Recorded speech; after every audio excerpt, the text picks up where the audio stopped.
We are actually now putting together our Foundups team to build our Foundups.com platform, and I'm making this video to invite you and to talk to you a little bit about how we're doing it. And this is, this is a pilot, an alpha, and what we do in this process is going to be duplicated 1,000, 10,000 fold in other Foundups that we do.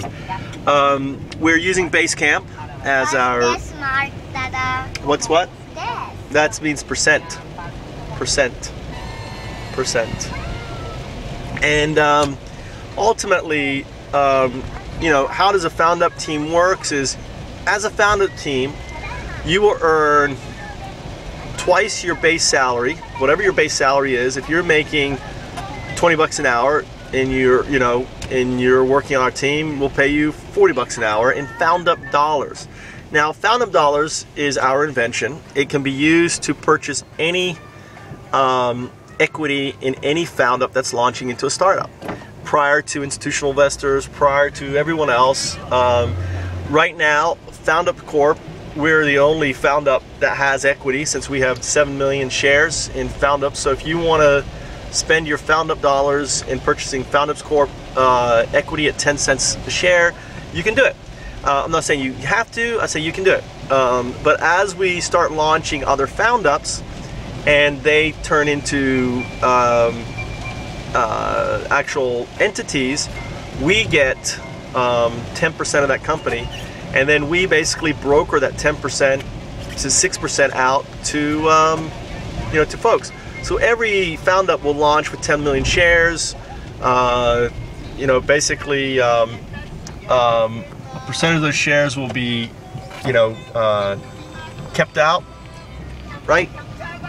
And the remainder will be available to different groups, to our advisor group, to our strategic partners, our team members, and our prime partners.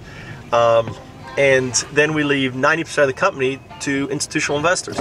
So we're going to basically build the prototype, the teams, and everything, and share 6% of the company to get it done, leaving 4% to Foundups Corp, and the remainder to to institutional investors that are wanting to get behind it. Understand, we only launch Foundups that have customers or are profitable. That's why we can say Foundups are going to be 99% or 97% successful, because they don't launch unless they have customers or they're profitable. And until then, they're projects of Foundup Corp. We have FOIP, which is the free open incubator framework. That is going to be part of our nonprofit, our Foundups Institute, and we'll be using corporate investments to basically go after projects that are, don't necessarily have profit in mind, but will have significant social value to them. Those are, and we'll be using the same framework and everything else to launch them. So that's FOIF. So we have OIF and we have FOIF. So as a team member right now, if you're interested, we're not looking for people who are unemployed. You've got to be employed by someone, right, to be a member. Foundups is not about, it's a hobby for launching initiatives, Foundup initiatives into startups, and it's geared for busy practitioners who want to do something that is light and easy and be part of, and that's what a Foundup is. We're not a startup, okay? We're very different from a startup. So if you're interested, get back to me, let me know, and I'd love to have you as part of what we're doing and involved in this exciting adventure. Read the manual in this link below. It talks a little bit more about what we're doing. Thanks.